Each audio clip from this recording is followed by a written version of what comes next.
ఇప్పుడే మనం చూసుకున్నట్లయితే సో ఇక్కడ మీరు చూడొచ్చు క్లియర్గానా. మీరు చూస్తూ శుక్రవారంకి సంబంధించి వెదర్ రిపోర్ట్తో మేము ముందుకైతే వచ్చాను నేను. ఒక అల్పపీడనం అనేది ఇలాగా హిందూ మహాసముద్రంలోని శ్రీలంకను దాటుకొని ఇలా ఇక్కడ మనకి బంగాళాఖాతం సైడ్ అయితే వస్తూ ఉందన్నమాట.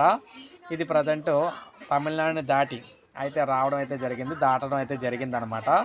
అయితే మనకి శుక్రవారం నాడు ఎలా ఉండబోతుంది ఏపీ తెలంగాణలో చూసుకున్నట్లయితే, తెలంగాణలో మాత్రం మహబూబ్ నగర్ డిస్టిక్ కొన్ని ప్రాంతాల్లో అయితే సో ఆకాశం మేఘావృతమై ఉంటుందన్నమాట, హైదరాబాద్ సరిహద్దుల్లోని. ఇక నెక్స్ట్ మనం చూసుకున్నట్లయితే ఏపీలో మాత్రం తెలంగాణ బోర్డర్లో అనుకున్న ప్రకాశం ఇక్కడ కర్నూలు బార్డర్లో కొంతవరకు ఆకాశం మేఘావృతం ఉండే అవకాశాలు అయితే కనిపిస్తున్నాయి. అంటే శుక్రవారంకి సంబంధించి ఎలా ఉండబోతుందని మనం ఇప్పుడు చూస్తున్నాం అనమాట. అయితే ఈ అల్పపీడన ప్రభావం అనేది మనకి ప్రజెంట్ శుక్రవారం అయితే ఉండదని చెప్తున్నారు.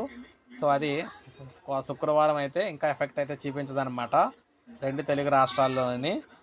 శుక్రవారం అయితే ఇప్పుడు మనం చెప్పుకున్న ఏరియాలు కాకుండా మిగిలిన ప్రాంతాల్లో అయితే ఎండలు అయితే సో ఇది మనకి ఏ విధంగా అయితే మీరు చూడొచ్చు అల్పపీడనం ఏ విధంగా అయితే వస్తుంది ఏంటనేది.